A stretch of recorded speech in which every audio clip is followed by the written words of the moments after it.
Hello, and welcome to Mangasplaining, the show where we recommend great manga to folks who haven't read much manga before. Hosted by Deb Aoki, Christopher Woodrow Butcher, Chip Zdarsky, and myself, David Brothers. Follow along with our show notes and reading list at mangasplaining.com.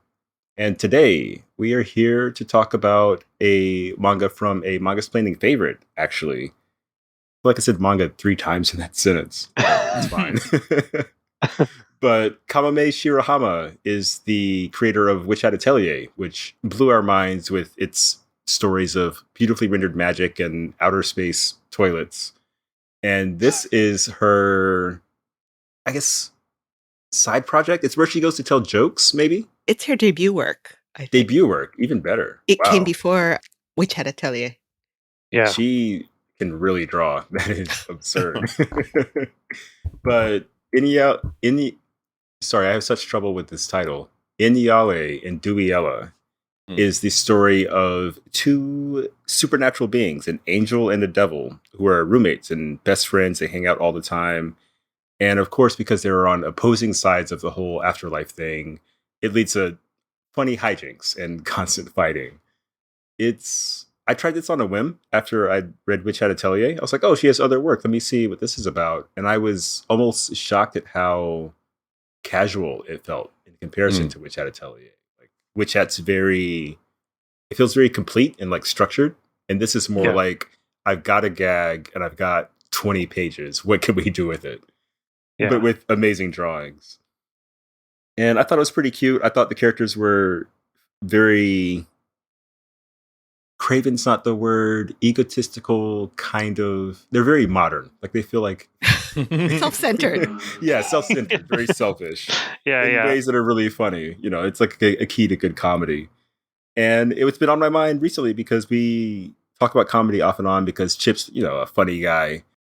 Oh, you. Yeah, I try.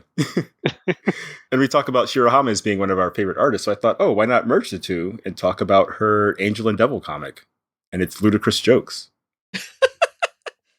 So we'll do this old-fashioned Mangasplaining style where I choose Christopher first and then Deb and then Chip just catch their reactions. Chris, what did you think of Eniale Dewiela? Can you say the title out loud once for us as a challenge?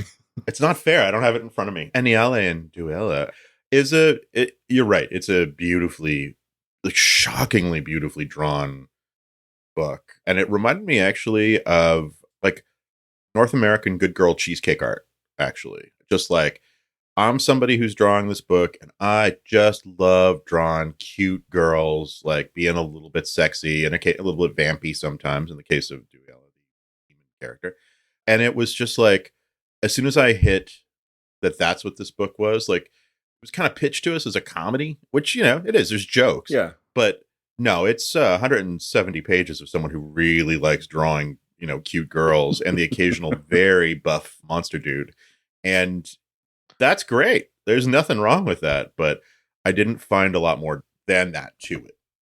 I thought it was, I thought there was some good jokes, and I thought there was just like page after page of strikingly beautiful illustrations. But I can't remember what book we were talking about, but I found that although the art was really, really good, the storytelling, I had a hard time following a lot of the stories just with how the layouts of the pages were.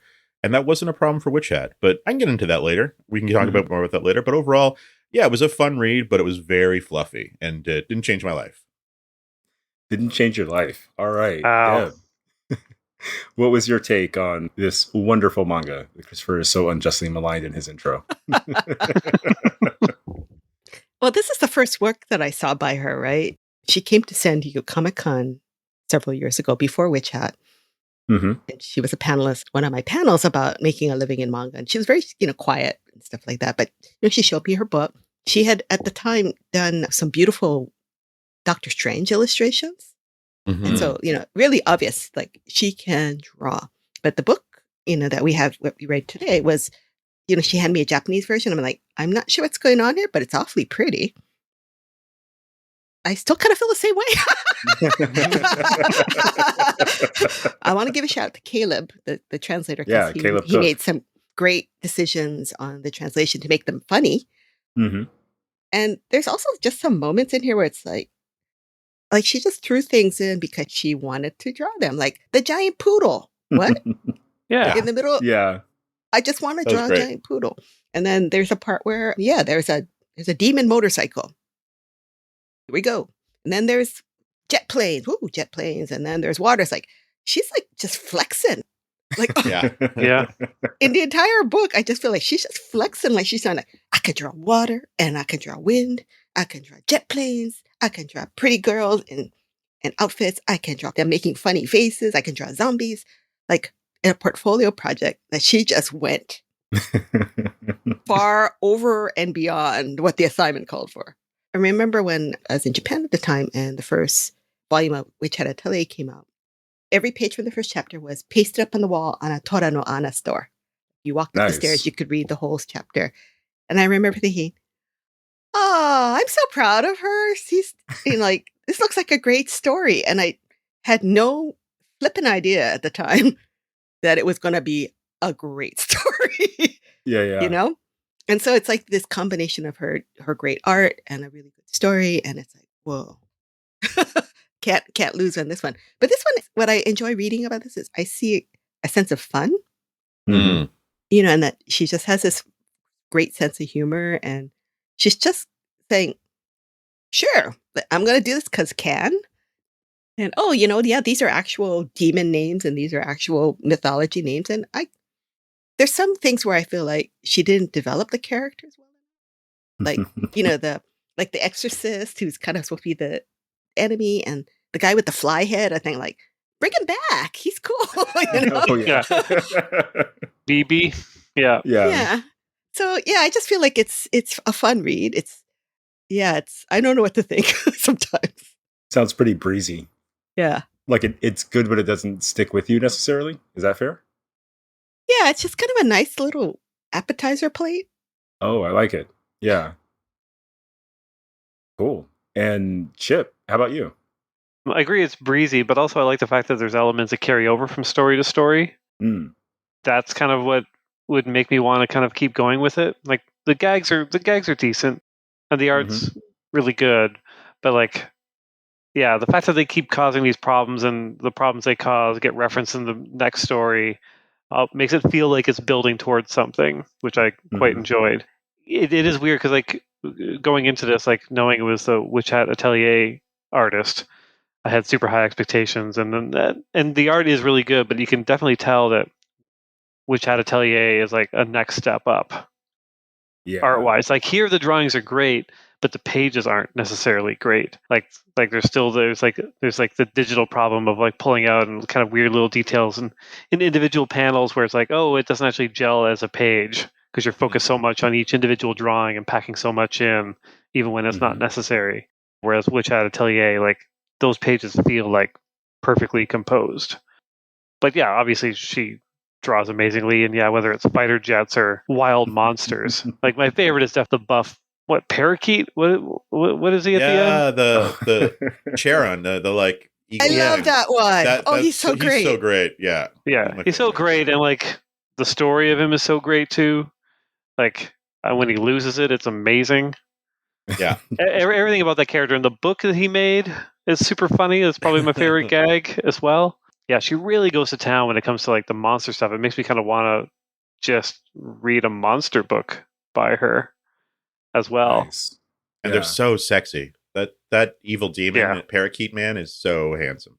Yeah. And, like broad chested. It's pretty good. Yeah, total hunk. This is a small digression, but if you love the parakeet man, you should probably read the manga Rooster Fighter by Sakura. It's what it sounds like. Google it. You will see it exactly what it sounds like. You like parakeet head man? You'll love Rooster Fighter. Yeah. I actually couldn't read that because there's a indie comic that came out. I can't remember the name of it. That's about a rooster that gains human intelligence and then understands like what chickens go through in the life cycle. Whoa. I'll put it in the show notes. I'll figure it out. That doesn't sound fun. It is so intense, but really good. And it has some like crazy good jokes in it as well. Totally worth tracking down, but I can't remember the name right now because I'm not Googling. But I'll put it in the show notes. But like, I've always been afraid of reading Rooster Fighter because it's going to bring back like Slaughterhouse vibes for me because it's a sentient rooster. So yeah, I haven't read that one. I'm looking at Amazing. like page 171 where like the parakeet man absolutely loses it and like Rips he off rips his open shirt. shirt. Yeah, that's Oh great. yeah, I screen grabbed that one when I was Yeah, reading. it's just so good. and just before he's got like that, just the panel of the Arthur fist, you know? Yeah. Yeah. Yeah, it's great. Speaking of hot monsters, I just got to call out page 105 when Dewiela is being like sort of embraced by, I'm going to go with Baal, Lord of Lies. I can't remember who she says that is, but it's Baal? like Baal, like sexy horseman, Oh. obscured in Oh, yeah, shadow. yeah. It's like, yeah, she Yeah. likes drawing sexy dudes as much as sexy ladies, but that's not what this book is about. Like, this is a sexy lady book. But like, Yeah. I came across that and I'm like, all right, yeah, here we go. But even the Exorcist is sexy in his own way too. Like I think everyone in this book is sexy. Yeah. And if they're not, it's pretty funny. Like, what's his name? Which archangel at the end comes and is like, is it really worth everyone, all these souls to keep these two people on Earth? And like, he looks stern and like upsetting. Yeah.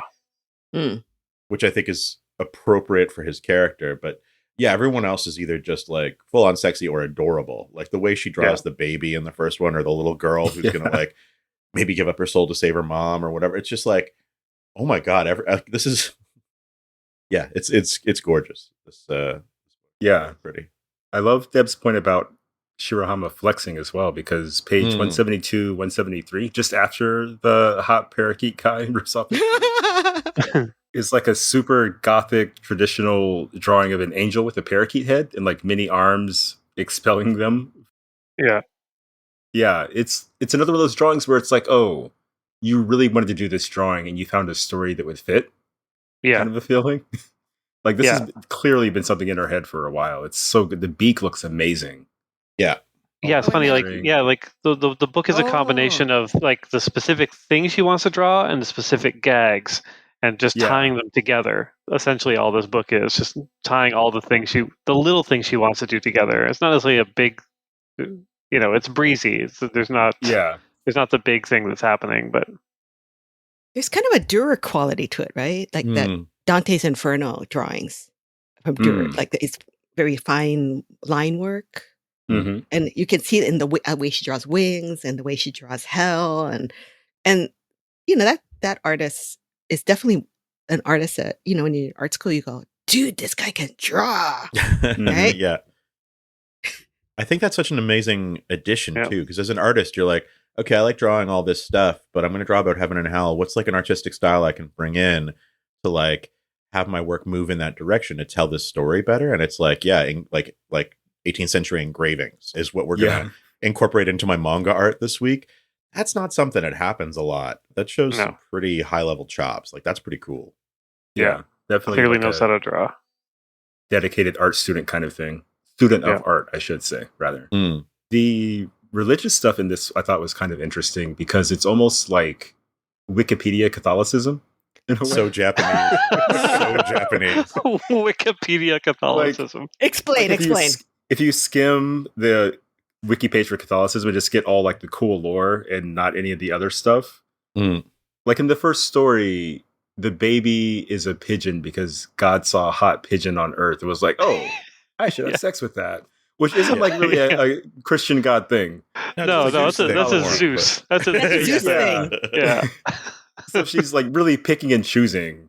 And I think it leads to a cool effect where it feels like a gag manga that's sort of like elevated isn't like a word I like to use in regards to art because I feel like all art's on the same level. But like it pushes it in a weird direction where it's almost like Baroque comedy, kind of. Does that make sense? Yeah. That works. It's funny, the pigeon thing kind of changed my outlook on the whole thing a bit, because when you have like the angel and the demon, you're kind of expecting, there's going to be a problem with God at some point, but then like God's kind of a moron. Like he had sex with a pigeon, knocked up a pigeon, and now there's a pigeon baby, and he had to send someone to go get it. Yeah, like it changes the stakes a little bit. It makes it kind of a bit more fun. So while it's sacrilegious, I was like, I appreciated it. The part where Eni calls God on the cell phone and Doobie's like, ugh. Oh, yeah. Yeah. I want to bring it back to like, remember when we walked on another one where it had a lot of historical or mythology references, Saint Youngman? Oh yeah, Mm-hmm. same vibe. Definitely the same vibe. I would actually say Saint Youngmin is maybe closer to the religion it's referencing. Yeah, than for this sure. is. Yeah. Man, that's so good though. Wikipedia Catholicism is Pretty funny. Also, I feel like I could say that about me and my Daredevil run, but that's another story. I know, like, if you read ahead to volume 2, she does get into the Japanese mythology, and it just doesn't work as well. Yeah. It's just not as much fun. Yeah. Really? Because she referenced it a couple times here with like, she referenced a couple of Buddhists like observances. And I was like, oh, that would be really fun to like show how all these religions are, or all this mythology, all of it is real, but also it all sort of coexists in a way. But you're saying that in volume 2, it doesn't really work for you? It's like basically she throws them into Japan, and then they're mind blown because Japan is just full of hundreds and thousands of gods, and they're like, "What do we do with all this?" Interesting. Nice. It's fun, but it's kind of more fun when they're when Eniale Dewiela are kind of like they understand the way the world works, and then when they're confronted with a whole nother mythology, they're kind of more on the side. I could see it. Yeah, their bumbling makes more sense in the God and heaven and hell kind of way. Almost like they're scheming to get around rules that they know versus like being surprised by stuff. Yeah. Like when you go to Japan, right? Like all of us, the first time you go to Japan, it's like, wait, what? The trains are on time, and wait, how do I get from here to there? And wait, you're not going to give me my change in my hand. You're going to put in a tray. All the little shit just. Or like, oh, why are they asking me, do I want to do 1 or 2 times on the credit card?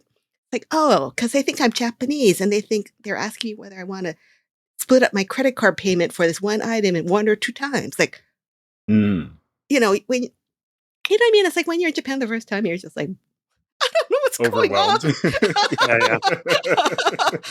Like, I'm having a great time, but I don't know. I feel so stupid every day. So I like them better in like the heaven and hell thing, because then you know what the rules are, right? Like, this one's trying to get the souls, this one's trying to go, save the souls, but they're at the same time they're both like, I don't know, like Kendall Jenner. Like what's Kendall Jenner and like who's the other chick? I forget. I don't even know these girls. Very shallow. Whatever. Anyways, they just want to shop, and like they get mad at each other for using expensive cosmetics, and I don't know. It's cute. Christopher, have you read Kaoru Mori's Anything or Something? No, I haven't. The short story collection? No. Yeah. Haven't read it yet. Deb, how about you? Have you seen it?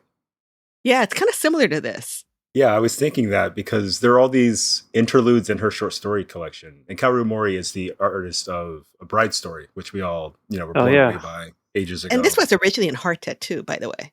The same magazine? Yeah. Oh, awesome. Eniale Dewiela was originally in like Heart to Arc Fellows, like those magazines. Whereas Witch Hat Atelier is in a Kodansha, like seinen magazine. Pretty good pedigree. Yeah, so like Heart is kind of like, nice drawing, pretty girls. And a lot of Anything and Something is about Mori's love of drawing pretty girls in elaborate outfits. Yeah. Like there's a moderately famous comic strip online where like an editor's explaining like, oh, you draw, maid outfits and glasses and blah, blah, blah, blah. And the artist character is getting closer and closer saying, yes, that's important. That's the most important part. That's the most important part. And this definitely has a similar vibe where it's like she's playing around in a very serious way. Like this is her thing. And she's going to try to express her thing in as many different ways as she can. From monsters to art history to even just like cute outfits. Yeah, there's like that whole fashion show page where they're in Paris. And it's like, here's a page of them in just different outfits. It had like real, bring me back to reading Archie comics where you would get like a Betty and Veronica fashion section. 100%. As a kid. Yeah. And it was like so great. I really loved it. Even this one of them all in like different panels and posing. Yeah. That was so great. That was amazing. Page 66-ish, maybe. It actually made me think of like Paradise Kiss. Oh, yeah. Yeah. Like, it feels like she grew up. I mean, I'm sure, the timing works out, but it feels like she grew up reading comics like that. It's something about the faces and like the pointiness of the chins. I don't know. Actually, it's funny. You mentioned that they just, your erstwhile employer just announced that they're going to do the Paradise Kiss prequel. Nice. The neighborhood story manga that sort of turned into Paradise Kiss, which I've been waiting to read forever. And you're right. It does have a similar, the bouncy qualities of that are definitely the bouncy qualities in this, although Paradise Kiss went away. Yeah. After the bouncy qualities. But yeah, I can't wait to read that too. Nice. Yeah. The Heart to Bride story thing is kind of more self-indulgent. This sounds bad, self-indulgent, but it's not in a bad way. It's just kind of like, like how Crumb draws women a certain way because he wants this. That's the women he wants to see in the world, right? Yeah. Yeah. No, I love self-indulgent stuff in comics. Yeah. It's a hard work. You might as well, do stuff you like while you're doing it. Yeah. Yeah. I got to ask a question though. For out of you guys, are you team Eni or team Dewey? Okay, I'm team. I don't think I'm necessarily a team, but there was one panel in here that I found so erotic that I had to catch my breath a little bit, and it unlocked maybe a new thing for me. It's page 72. So I'll let you go to page 72. We're all desperately scrolling to find what's turning Chip on. It's when the exorcist reaches behind and discovers the tail. Searching. It's a wild drawing. It is a wild drawing, and like everything about it is just way too erotic for what this book is. Like the fact that the coat is just lifted up on that side reveals everything almost to her butt. And then the way he's touching the tail too is not like a full grip. It's just it's just enough. And there's a phallic quality to the tail and at the base, and it's wrong, and it blew my mind. I love the searching lettering behind it too. Like the layout is so like they kind of form and then the an tail A. is S too, right? Yeah. Yeah. It's a very strange panel in terms of the design of it. But yeah, it's something else. And then the joke that follows it is basically like a Rano 1/2 joke of like a stomp and a slap and a runaway. Yeah. Chip, is there anything you would compare this to in American comics, Western comics? I mean, I was going to say Rocketeer, man. Rocketeer? Yeah. Rocka who? I could the movie, see that. But Dave Stevens, who did Rocketeer, is just like a pinup guy, loves cheesecake, loves good girl art, and was like, what do I want to draw? And it was 1950s retrofuturism, dude with a metal mask and a ray gun, and just the cutest possible girls. And so Rocketeer was born of his self-indulgent comics. Yeah. And there's nothing wrong with that. It was, for me, I look at that and you read it and you're like, God, it's just beautifully drawn, and he loves drawing girls, and he's putting some fun 1950s set pieces in there. Sure, Rocketeer, it's a fun time, but that's the vibe I got off of this person. Is Rocketeer meets Good Omens? Yeah, absolutely. Yeah, absolutely. Good high concept. Yeah, nice. Get Hollywood on the phone. When you guys said cheesecake, I thought Frank Cho.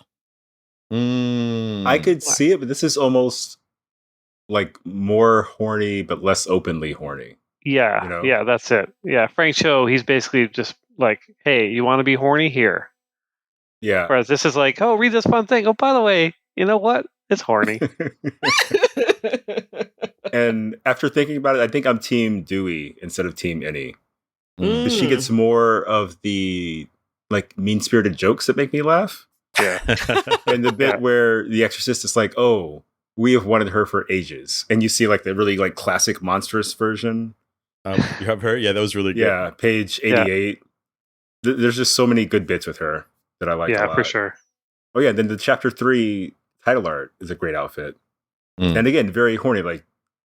There's so many good details in the drawings where you're oh, okay, I get it. Yeah. The perfect line down the pantyhose.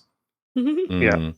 Eni gets the good expressions. I think Dewey gets the really good jokes, but Eni, like, there's something about the way she draws a sort of like concerned shock face on Eni, which happens multiple times in this volume, that is so good. Like, so complex an emotion to try and communicate in drawing, and it's so perfectly done sort of each time. Yeah. But only one of them gets embraced by Monster Men, so I might have to go with Team Dewey. I'm Team Monster Man, actually. There we go. Yeah. How about you, Deb? Who was your Betty or Veronica? You know, I could relate to more Dewey because it's like if you had a girlfriend like Eniale who basically borrows your shit shamelessly, doesn't apologize for it, and then just bats her eyelashes and goes like, "But I'm cute, right? Oh, you just want to slap her." So it's like, send her back to heaven. Yeah. So I could relate to her problems and stuff like that, but you know, at the same time, there's something really fun about the innocence and of the stupid problems they get into. Yeah. I don't know. It's like, I have to draw like, so I have to mention page 108. That was the one where I thought, Caleb, cook, you go. It's basically this hoof coming out and it says silence. The master. I wonder if in Japanese it was like ashi is Japanese for leg and shin is Japanese like sound effect for silence. Ashin. Yeah. Caleb's really good at what he does. Caleb Cook and Abigail Blackman on lettering. I think they did a great job localizing this one. Oh, I wonder if it says something in the translation notes about that. There were only a few notes. Like they don't a handful. It. Damn it. On page 97, though, in that same area, there was something that I wanted us to take a look at. Like the storytelling. Basically, there's a fight scene in this volume. So, of course, you know, my eyes and heart zoom towards it on page 96, 97, where our angel and demon friend are summoned. They look at each other, and then they have like a quick hand-to-hand Batman Captain America thing over 9 panels. I think this was maybe the funniest part for me because it's so serious and like suddenly action comic-y. While the rest of the book is like pretty open and like, you know, beautiful drawings. Well, the best part of it is on 97, the Batman Captain America. Yeah. Is that both of their faces throughout are bored. Yeah. Like or annoyed. They look annoyed with each other like you again. Yeah, it's bored annoyance. Like it's that's what makes the page super, super funny. And the texture on her jacket, I mean, it must be digital, but it's a great texture. I don't know. There's so many good drawings in this book. I don't know if it's digital. It really shifts a lot from panel to panel. Like if it's digital, she's doing a lot of work on it to sort of, you know, squash and stretch it and move it a little bit. Like, Yeah. Usually with something like that, it's easier to just draw than try and manipulate it. She's really fast too. Really? When she was at the panel, at the end, somebody had a shikishi. She drew Dewiela like that. Like, and I have a picture of it, and she just whipped it out with a Sharpie. So it is my eternal regret that I was too professional. Yeah, I didn't want to ask her for one. I felt really bad, you know, like, oh, you know, I don't want to bother you, but you know, here's a fan, and she's asking you to draw something. But I look at that phone like, oh, it's so jealous. But Deb, you read through volume 3? Mm-hmm. So can you tell us a little bit about where it goes? Like, does it develop a story arc, or does it just kind of stay more Monster of the Weekish? It's kind of episodic. Yeah. I can see why it ended in 3 volumes, because it was just like not really going anywhere. Yeah. But, you know, it like, again, you know, the flexing thing, definitely, if you read it with that in mind, you go like, okay, here's the zombies, here's the this, here's the that. Like, it's if you could use it as a textbook for drawing comics, it's like you could look at it as a reference, like, oh, that's how you draw people underwater. Oh, that's how you draw explosions like that. When you have a demon that does this, and you want to do it at this angle where the motorcycle is flying up, that's how you do it. It's beautiful drawn, but I don't know if it holds together as a story. Yeah. man, I don't think most people would have gotten that far or taken it that far Mm. just to have fun. Yeah, good drawings go a long way, I think. Mm. When we read Witch Hat Atelier, compared to this especially, when I think about those pages, they had so much more white space on them. Mm. I'd have to go back and compare directly, but that's maybe the big change for this, is that like every page and every panel is just jammed full of stuff. Like some of these pages I've been counting as we've been sort of scrolling through real quick, have like eight or nine panels on them, which is crazy to me for a manga. Mm-hmm. That's just pure ambition, right? That's just like, She's just got so much I want to say. So much I want to do. And I feel like on the whole, Witch Hat Atelier was a lot more relaxed. Yeah. Came to telling its story. Well, it's like I was saying early on. It's more designed. The pages are designed. Here, everything's crammed, so there's no focus on most of the pages. I just randomly had page 100 open, and there's so many details in this kitchen, like every panel. But like as a page, it's just like, okay, like where's my eye going? Is there like a focal point here? Like not just so many details in the kitchen or details on the page, but 10 panels on that page.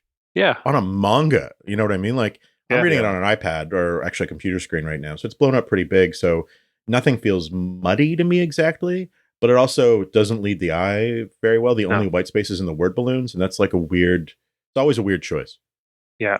And it's kind of the thing that an artist does with an early work, because their concern is not putting enough in. Like they want to be seen as like, I can do this job. Look, I can draw everything on this. Like I had that. Even if you look at like my first issue of Sex Criminals, like I drew every goddamn like book on every shelf, every brick. Unique titles for each book. Unique titles for every book. I mean, I didn't fully lose that, but I just remembered at some point to stay zoomed out, to not get in and draw every bit of hair on a character, because you're not actually helping the page at all with that. Yeah. And I think most kind of artists, when they're starting out, especially on a thing that feels like a debut, usually kind of go too far with the details and not enough with the composition and the page design. I think an extreme example of that is Tsutomu Nihei. We did, our Nihei episode where we looked at a lot of his work and how it went from almost like 80% black pages to like 15% black over the course of like 10 years. Yeah. And he was really figuring out what to draw and what not to draw. Steve Lieber, the artist of Superman's pal Jimmy Olsen with friend of the podcast, Matt Fraction, he talks about how he only allows himself to zoom in a certain amount when he's drawing digitally, because otherwise it's pointless. Yeah, I'm exactly the same. I stop at like, it's like 100%, 150%, I think, on my screen, and like going in any farther than that is not going to help. Mm-hmm. Yeah. Awesome. So there's this thing I like that I've been revisiting in comics lately, kind of the idea of a solo anthology, like DC Solo, which would have one artist doing several stories. There's Dustin Weaver's Pack List that I like a lot.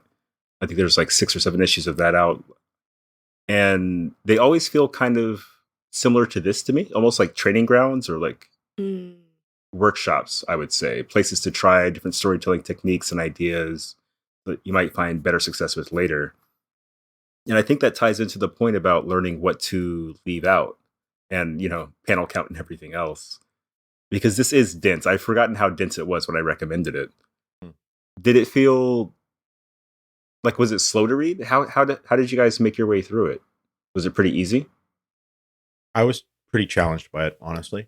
But I think, and I don't want to go too hard on it, because I don't think it was that bad, but it was like, the storytelling is rough. The way that she's moving people through this story, it does hurt a little bit when you're trying to read it. But I didn't find it an easy read by any stretch of the imagination. I would get 4 or 5 panels along and be like, wait, what happened? Because it didn't absorb exactly the same way as it did if it had been designed, like Chip's saying, like if it had been designed a little bit better. Yeah. Not an easy read exactly. And I wasn't lost, maybe like Deb said in her intro, but I wasn't able to plow through this at all. Like it took me about an hour and a half to read, just having to go back a little bit, and you know what I mean? And that I would be like turning the iPad around and being like, look, she drew this time to Andrew, and she's like, that's amazing. Like, that's so incredible. There's so many drawings like that you just want to like show people that are sitting next to you while you're reading. So yeah. A beginner problem that a lot of artists go through, especially if they're good artists or good illustrators, is they get used to drawing the pinup pages. Yeah. The pre-name pages, shots. right? And then they have a hard time, like, the common complaint I hear from most comic editors is like, I don't want to just see pinups, I want to see visual storytelling. Mm-hmm. And so on this hand, it's like her pinups are outstanding. Her double page spreads are jaw-dropping. But it's like the storytelling in between is like, how can I make it till the next pinup, right? Yeah. Moment. Towards the end, you get to a point where there's like a hero shot every 2 or 3 pages, you know? Yeah. Like the thing that she needs to draw. But something that struck me while I was reading this, and this slipped out of my head earlier, was the localization. We've talked about Caleb and Abigail's work a little bit. But Chip, I was curious, did this read like a normal, or did this read like a familiar manga to you, or like they were doing something different? Like, where did you land with the localization of this one? Yeah, I'm not even sure how to answer that. Like, I just like read it and it made sense to me, I guess. Is okay. Like there wasn't anything in there that jumped out and was like, what does that mean? Like, yeah, it was pretty straightforward. Is there anything in there that you saw that like makes you think otherwise? Or I could immediately tell it was like a not loose, that's the wrong word. Like it was localized rather than like directly translated. Okay. The stuff like the Thylance joke, some of the stuff with the baby and the phrasing, like it felt more smooth than manga feels frequently, I would say. Like there's like manga writing that you would expect from Shonen Jump, where it's like very direct and I'm going to be king of the pirates, blah, blah, blah, blah, blah. And then there's this where it's actually kind of like closer to how people talk. But it has to be, right, for comedy. Like if it sounds stiff, then it loses that humor, right? And I think you have to localize it to the point where you're giving an English reader the same experience, the same moments where they smile, the same moments where they think it's funny as a Japanese reader. Now, if it doesn't matter if it's not a one-to-one translation, you're giving the English reader that same feelings that Shirahama was trying to convey. Well, it's funny because like we talked about this on the episode with Jocelyn and translating Okinawa, because that was very straightforward. Yeah. Like you didn't have like that localization because it was nonfiction, it was dramatic, and it was basically like kind of a 1-for-1 translation that she would just have to smooth over instead of kind of like reaching and figuring out like puns. Like something like this. Yeah, not a lot of puns in that one. Yeah, I mean, like there was one thing, I think it was like a newscast in here where somebody said, "What on earth is happening to Earth?" And I'm just like, oh, is there a phrase similar in Japanese that probably not. they base that off of, or was it all the localization? Yeah, I don't think there's a right answer to that kind of like the right way to do localization thing, but I like being able to see the differences in approach in a book like this or a book like Okinawa, because it's almost like getting a peek behind the curtain a little bit, like trying to intuit their motives or what they were going for. But Christopher, what are your kind of feelings on this kind of localization versus something more straightforward? I think when I was younger and writing about comics, I never really understood what went into the process of localizing humor, especially. And as I started making friends with more editors and more translators and things like that, and this is still 15 years ago, it sort of became apparent, because there'd be every once in a while, and I always go back to Heartbroken Angels, which was a Viz gag strip comics where Same Hat comes from. Oh, Brian Sands' Same Hat. That's like one of those strips. You'd have this idea that of like a joke, especially if it's wordplay or a pun that's in Japanese that doesn't have a direct translation. And sometimes you can't massage it into something that means exactly the same thing. So you just look at the artwork and tell a joke that's in the same register rather than telling the same joke. Like, all right, this is a fart joke. I guess we're telling a different kind of fart joke that matches what's in the word balloons, because literally it does not come across. Like we cannot make the Japanese work here. And I think a lot of translators do that. I know, like, Chip, you've had a lot of work translated into other languages now, and it's like, yeah, sometimes English jokes just don't land. Like they like, it's not a popular style of humor. They don't really use that style of humor in a different language. So the translator is just like, I got to put something here that's funny that'll elicit the same kind of laugh. I think, like Deb was saying, but I do know that there is this kind of awful opinion online that anything that's not a direct translation that does localize or does push something in a way to make it palatable, let's say, for Western readers, is a betrayal of the mangaka. And it's like, sorry, bullshit. I just want to. You're saying there was a terrible opinion online? Just the one. Just about manga translation. All right, good. Did we got to the bottom of it? Yeah. So yeah, I think that's fake as hell. And it's not to say that there's not bad translations out there, or there's not great translations out there that are super faithful. But at the same time, like, this is art, man. This isn't like, there's different ways to approach these works in translation, and nothing is actually perfect. And we're always sort of striving to get as close as we can. And I think that's what's so important. It's funny, with my work, when it's being translated, once in a blue moon, I'll get like an email from someone who's doing the translating to ask if they can change a joke, like to make it make more sense for the language. Yeah. And I'm like, of course, yeah, no problem.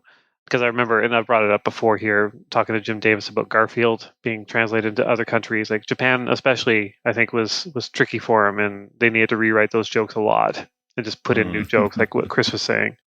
But because they contact me to ask, if they can change it once in a while, I just keep thinking about the ones that don't contact me. Oh yeah, dozens.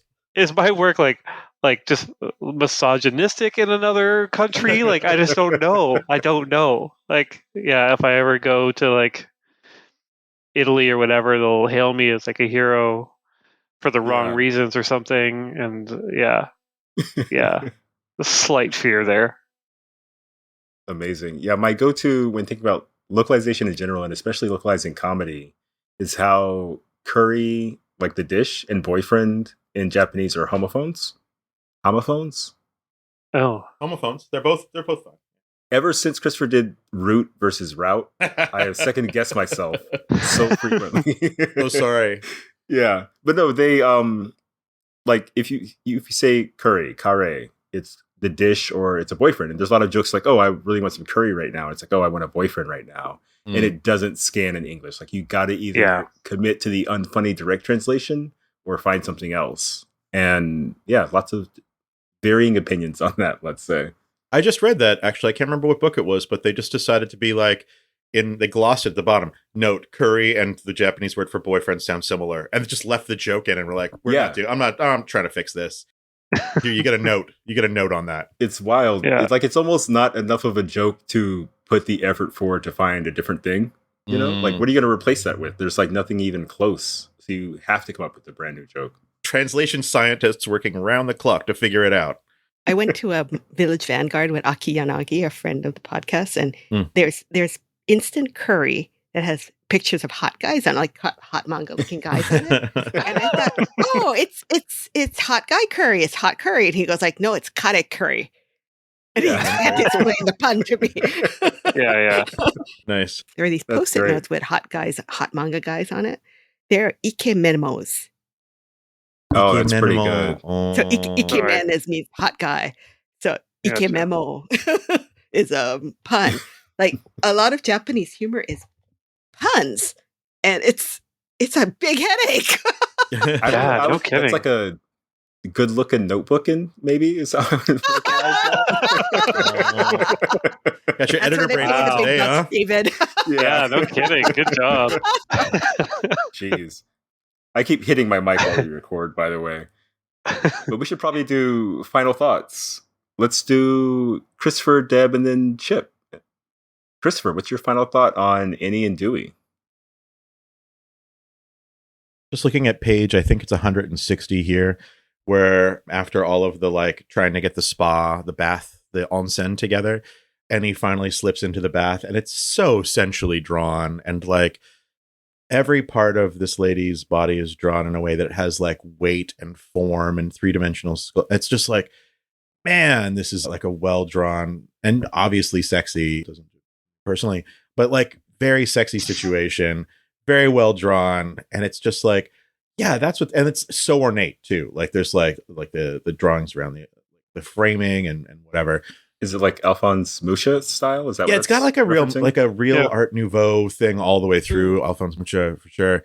So like, yeah, I think that this is a gorgeously drawn cheesecake book that has some really great jokes sort of underpinning the whole thing, so that doesn't once feel gross, doesn't once feel like, I don't know about this. It's like, no, we're just going to keep doing like funny gags and beautiful drawings and fashion. And I'm super happy that a book like this exists. And if she was ever going to go back and do more, I'd actually maybe be even more interested in that, because I think the only thing from my perspective holding it back is the storytelling and how cramped she chooses to make a lot of these pages, when there would be nothing wrong with just like, I don't know, do half as many stories and twice as many pages per story, get all your gags in, but let some of these illustrations that are gorgeous be full page illustrations. Really, like you drew it like it was a full page illustration. There's so much detail in this like little quarter page thing. Like blow it up, have a good time, like rework it. And yeah, I want to go back and read more Witch Hat Atelier now, just to see, because this is so fresh. Like I just read this, to see like where the storytelling goes, because I remember it being so much stronger. Just 3 volumes, like these 3 volumes, and then Atelier. You know what I mean? Like, yeah, that's huge, and that might be the difference in editors in Harta and the Kodansha magazine she's in. It might be her growth or research that she's done, or thrown out a bunch of drafts. I don't know. If we ever get a chance to talk to her, I'd love to ask her about how the style changed so much between those books, because yeah, she really leveled up for Witch Hat Atelier, and I say that, and this is awesome. Like this isn't like, oh, she finally came into her own. No, this is great. Like a beautiful, beautiful book. But I do think that she hit next level with Witch Hat Atelier, and especially as the series has gone on. I'm flipping through Witch Hat Atelier right now, and like, it's so rare to break out of like just 5 panels a page. Yeah. Like once in a while you'll get, and when you do get pages that have like 8, 9 panels, it's for a storytelling reason. Like it's a montage, or it's like, yeah, it's a sequence that needs to be that way, instead of just cramming it in to cram it in. So that's clearly a big thing there. Yeah. Yeah. Deb, how about you? Final thoughts? I was kind of curious, why did you pick this one, David? It was the drawings, I think. Like, why did I pick it to read or to bring to the podcast? Oh, no. Yeah. What was your reason for picking it for us to read? Getting another look at Shirahama, actually. Like, I like when we can get kind of a fuller picture of the artist that we talk about a lot, because usually it's like a hit and then run, and it's like a first volume hit and run. Yeah. And so seeing a work like Witch Hat Atelier that's like really complete and, you know, devastatingly impressive, let's say, and then going back to see what she did before that, I think is always kind of interesting. It's sort of like, oh, you know, what was Neil Gaiman up to before Sandman? And it's like, oh, like short stories in the British Comics Press. So you didn't pick this because of the panel where he grabs her tail gently? It was actually the one on the page before that where he reveals the tail. Oh. Gotcha. All right. All right. Yeah. All right. Satisfying. Yeah. No, I was just kind of curious, because it's like there's always some, you know, like your choices are always really interesting, right? Because sometimes they're like, hi, I'm just going to screw with you. And sometimes it's like, this really scratched an itch for me. And I was so tickled by this particular thing, or I want to use this as an excuse to talk about something. But I mean, and now that you mention, it's like, I know that, like, what I find really interesting about your approach to manga is that you like seeing artists develop, or you like seeing a career. I guess it's like seeing who the creator is, and the ways that they change and grow and better, or go in what direction or another. It's an interesting kind of scholarly approach, but that's the wrong word for it. Like you're No, I just see what you're you're. fascinated by creators. That's what I think is interesting. Yeah, I think Yeah. scholarly is fair because it comes out of like my approach to criticism, which is, like, how does this make me feel and how can I say it in a way that gets it across to someone else? But it's funny you said that because I just got the Otomo book that's like got his comics from when he was 17 years old in the mail. So that is like totally my bag, I think. Like, I think you and Christopher are very good at like the overall market sort of thing. And I'm bad at business, but I feel pretty okay at art. So something like this for me is always sort of like, where does it fit in context with, their other work? Yeah.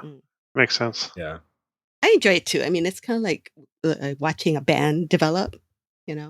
like, how their musical influences. And then like in this particular case, like it's really interesting to see her, she's just a virtuoso artist and to see like, okay, she experimented with a lot of things. And then when she went to the next one, she learned how to harness those powers in a more focused way. Yeah. Characterization, visual storytelling.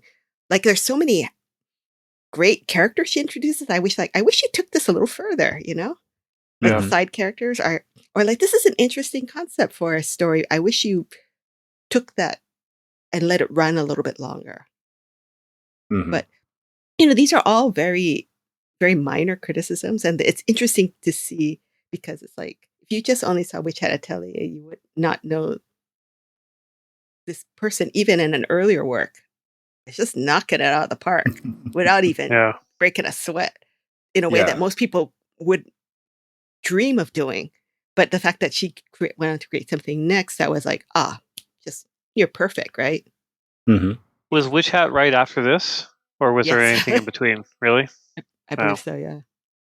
I think she took some time, though. We'll throw that in the she show did. notes. But I believe that it wasn't this serialization ended and then next month Witch Hat Atelier. There was definitely Yeah, it was a while. Yeah, she must have, because there's an actual development in the style, too, which I don't think you'd hit just by like, all right, I'm going to start drawing. Yeah, pretty good. Yeah. And yeah, we've done that with Tatsuki Fujimoto a bit, too, looking at different works of his and kind of comparing and contrasting. Chip, what's your final thought? How do you feel about this one? Horny, I told you. Oh, right. Gotta end this episode right now. No, it's fun. A lot of the jokes land. The buff monsters are probably my favorite part. Yeah. Chris called it when he said it was breezy. Like, this is a very breezy book. And if you're looking for that, and you're looking for good drawings, and you should definitely check it out. Nice. And my final thought is, I agree with you all about the jokes being just kind of okay sometimes. Like the storytelling being kind of okay, but all the drawings being like completely top of the heap. And my favorite gag, I think, is on page 82 with the demon trio. We do a quick little like Ginyu Force Kamen Rider pose, leap into action moment, and then immediately get like flashed dissolved. It was so good. Yeah, that was pretty good. But the thing that kills me is the trio guy in the middle who's covering his butt and junk by spreading his legs as wide as he can and putting one hand in front and a hand behind. It's one case where zooming in too far led to some pretty good humor, I think. Yeah. Nice. But cool. That has been Eniale Dewiela by Kamome Shirahama. First time I said the title correctly. I'm pretty proud of that. It's available from Yen Press, and I hope you enjoyed our discussion about it because it is over. We're going to take a commercial break and then do some shout outs. Because it's over. We're done.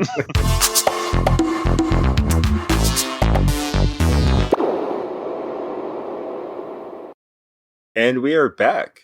We had a pretty decently long chat about Eniale Dewiela this week. We're going to do some shout outs and then, I don't know, we're all pretty tired. Probably take a nap, go to sleep, depending on which time zone we're in. Deb, do you have a shout out for us? Oh, I will give a shout out to KCON in Los Angeles. Nice. I had a grand old time in the land of boy bands and girl bands. It was mind blowing. Were you there working or just hanging out? Oh, well, they invited me to do a panel on webtoons and K-dramas. Nice. Then the people from Ice Press, with them, I did a panel on K-pop and webtoons, because there's the BTS and hyphen graphic novels coming out in the fall.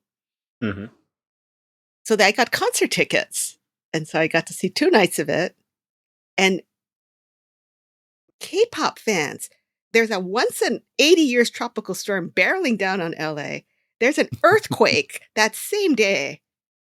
And all they do is hand out plastic ponchos and people just went to the show. Nothing stops K-pop fans. They're going to be here at the end of the world like the cockroaches because they are so resilient and determined. Vibing super hard. I had a great time. So thank you, KCON. That was eye-opening and mind-blowing. Awesome. Chip, how about you? Did you go to KCON? You know what? I missed it this year, and I'm kicking myself. Yeah. I'm just too scared of storms. My wife and I we're in the middle of it right now. We're watching Star Trek Strange New Worlds. Okay. And Star Trek's one of those things where, like, sometimes I like it, sometimes I don't. Like, I got into Star Trek Discovery, but as it went, I'm just like, I don't need you to save all of the universe again. Like, it just felt really repetitive. And Strange New Worlds is like, it's nostalgia done right, because it's not nostalgia in the sense that it's like winking at you with its references, but it's nostalgic for the feeling of kind of a classic Trek, where there's a lot of done in ones. The characters are all interesting and likable, and it has a really kind of bright, fun feel to it, even when the topics get dark. And everyone on it is so adorable. Like, just they're either super cute, and there's like the one hunk, Captain Pike, Anson Mount, and he is so dreamy, and his hair is so perfect. And the Star Trek outfits they got the perfect shoulder pads. Like, not too big, but just enough to make it go, all right, to like literally everyone who wears those outfits. Nice. It's one of those shows where like I text a lot with a friend of the show, Ryan North, because he's like a Star Trek fan, and he also loves it. And almost at the end of every episode, I say to my wife, I'm like, Ryan should write one of these. Like, my goal now in life is to get Ryan to write an episode of this TV show. So when the writer's strike is over, I'm just going to start a new picket line outside the Star Trek offices saying, hire Ryan North to write a Strange New Worlds episode. His Fantastic Four is good enough to where I'm not even a Star Trek guy and I'm on your side. Yeah. No, he's so smart, and his work is always super fun, and he's so good at those done in ones that like he's a shoe-in for the show, I think. Mm-hmm. Nice. And Christopher, you got a shout out for us this week? Yeah, I actually haven't been taking in a lot of media lately. I've been mostly consuming stuff for work. So I will do Enlightened Self-Interest shout out. Shout out the collaborators on all the Mangasplaining extra books, because we're starting to get pages and chapters in. So we've got the first 4 chapters of Search and Destroy in.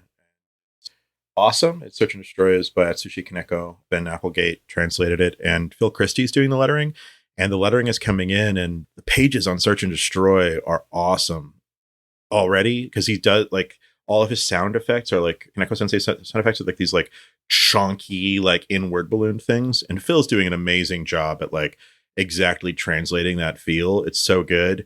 And then we got in the first book of Veil, actually. Kevin sent in over the letters, and Jocelyn translated it. And it's so nice. It's just like I'm luxuriating in that on the iPad screen, because it's color and it's beautiful and like fashionable. And then I read the first chapter of Wandering Cat's Cage that Deb's editing. We're going through the rework on that, and Sarah Lindsley lettered it, and Jocelyn translated that one as well. And it's like, oh, these are good books. Like, it's just, it's weird because you pick them and then you work for like 1.5 to 2 years to actually get them into English with contracts and things like that. And then when the work finally begins, it's like, oh, right. That was what I wanted the whole time, was actually get to see manga get made, and it's really good and people are really going to love it. That's awesome. It's a good feeling after like dealing with contracts and dealing with delays and dealing with whatever. So yeah, shout out to all the folks that are working on, and Deb obviously, but all the folks working on the Mangasplaining extra books right now. It's been real nice getting to see pages and chapters and whole books come in at a time. And I always have something to read right now, which is super nice. Super, super nice. So yeah, that's been great. I'm excited Nice. to find out what they're actually saying in Vale. I read that one. It was interesting. I was listening to the Okinawa episode. That one I actually read the French because it's all short dialogue, so it was pretty easy for me to pick up. Whereas Higa's work in French is a little denser. Okinawa was a little denser. Yeah, but it's like I mean this in the best possible way. That is not a criticism. It's actually like a proponent of why it's good. But it's a bit like a French perfume commercial from the late 90s and early 2000s where like people are looking glamorous and kind of talking past each other, and there's this like it's like French, not new wave cinema, but like classic French cinema, and they're just like smoldering and like talking about sexy things, and you're like, wait, what is that? And but you're already on to the next thing. Vale's so good. And it's gonna be, and it's beautiful. A killer pitch. Yeah. Oh, thank you. It's gonna be.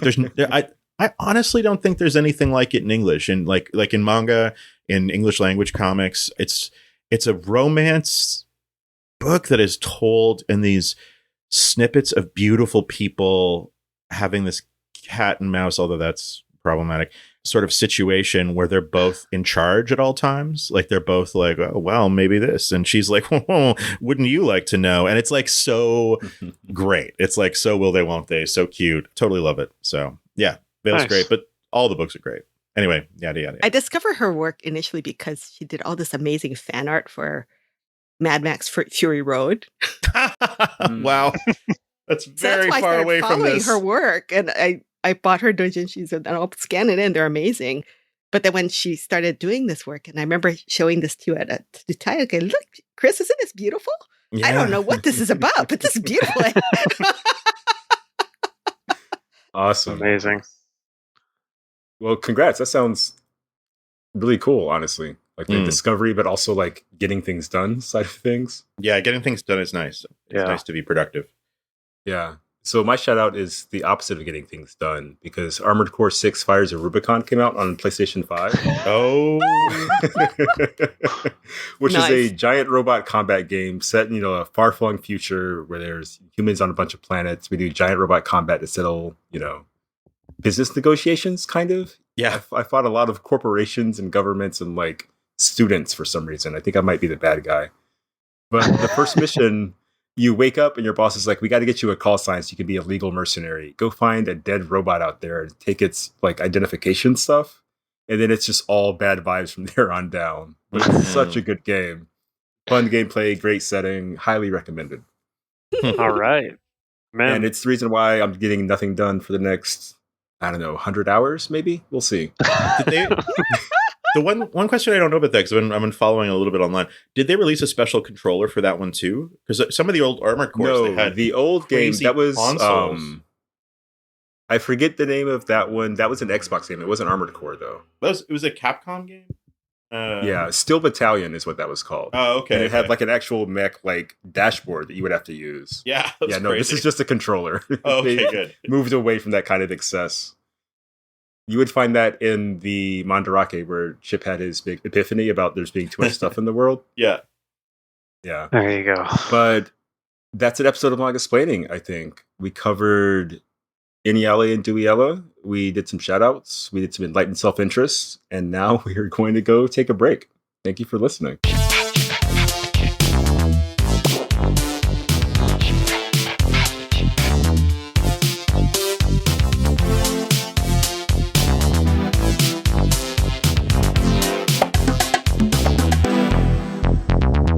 This has been Mangasplaining, episode number 106, Eniale Dewiela. Thanks for listening. For our next episode, we'll be discussing the manga Cherry Magic by Yu Toyota. Want to pick up a copy?